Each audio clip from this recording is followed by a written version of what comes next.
go. I told myself I would never get into another one of these things. It was that one's fault. But here I am. I said I wouldn't get into another 4L60. This is a 4L80. So I guess this is the loophole. Yeah, as you can tell, we are going to go into the 4L80. Actually, I have already gone into the 4L80. Here are the guts. And so, yeah, I just want to let you know, this is actually going to be our first video done in 4K. I recently have a laptop that can actually physically handle it, and that's great. So, yeah, that's what we're going to do. So, in this video, the reason why we're going into it, and we have got it so far torn down, and everything's so close, because I don't understand how this 4K works. But what we're going to do is we're going to put in a rebuild kit. Now, this one isn't going to be like the rebuild kit on old 4L60 over there that we'll need to focus in. Eventually, there we go. Yeah, that girl right there. That is not going to be the same. This one is a reputable brand. This one has come from Monster Transmissions. It is their SS Monster in a Box rebuild kit. And it's going to come with so much stuff. We're going to be replacing the steel disc with the choline discs and, good performance clutch packs. Let's see, I also have a 300M input shaft, so that's going to be nice. And I'm going to try to get the forward hub. I'd like to do the forward hub as well. It's one of those things that they say you should totally do if you're going to go ahead and rebuild it. So I'm thinking I'm going to go ahead and grab that forward hub as well.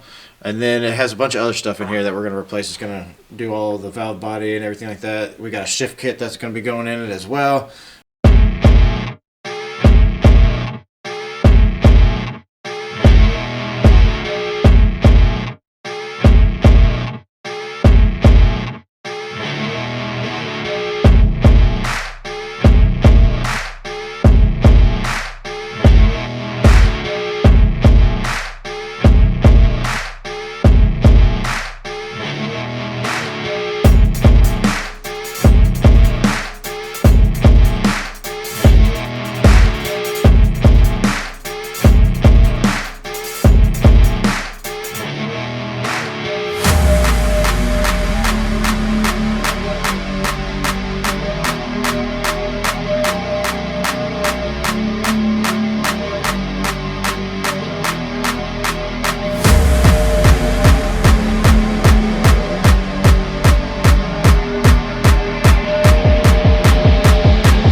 So, this is what happened at night. All this freaking snap. Look at this. Look at all of this thing.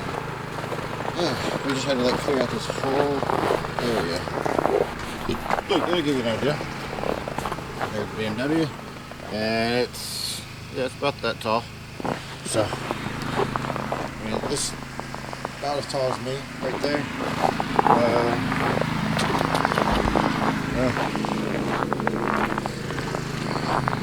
There. You can see it's about half as tall as that truck right there. Shit, car's covered. Man, it's slick. Like inside of Michael's truck. So much stuff. I'm not even going that way. Maybe not. Alright, so after reviewing my footage, I realized I was really close to the camera.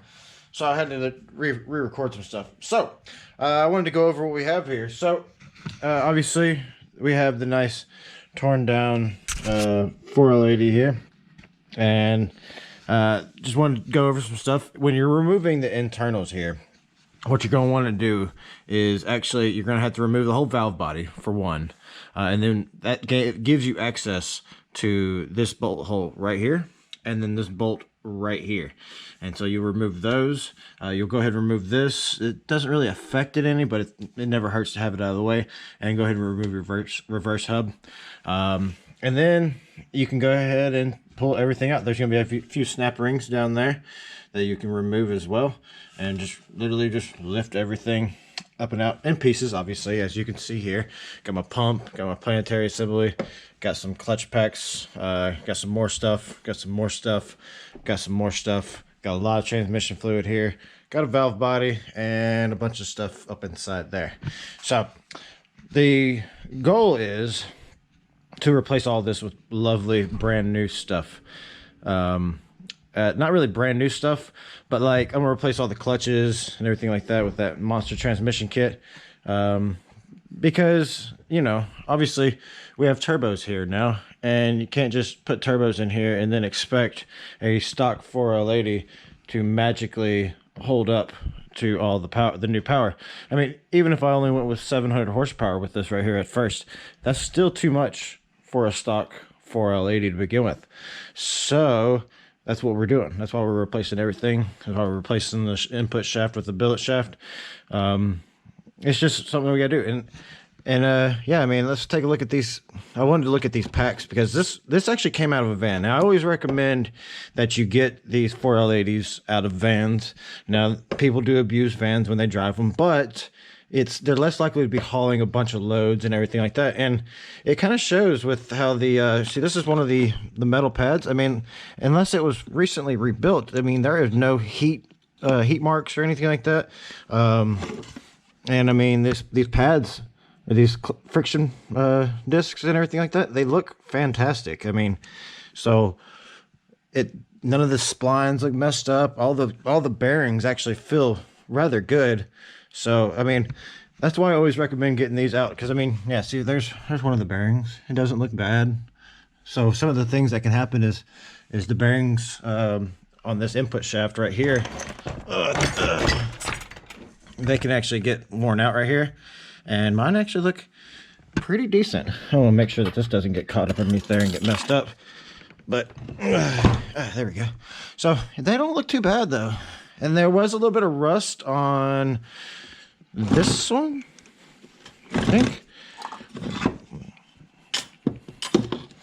So you see, there was a little bit of rust right here. This was in a junkyard though, so I mean, I'll probably clean that up, get that taken care of, so we don't have to worry about that as well.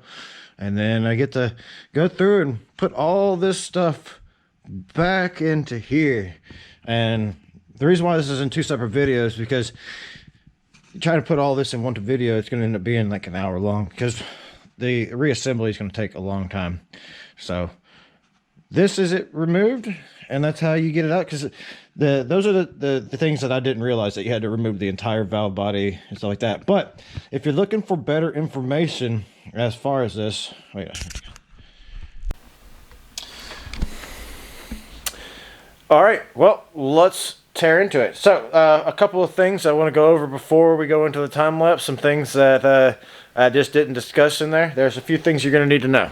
So if you're following along learning how to take yours apart as well, whenever you take the oil pan off, be prepared. If you're taking this stuff out, you can't take it off without taking off the valve body. You have to take it off. There are two bolts. There's one right here, and then there's one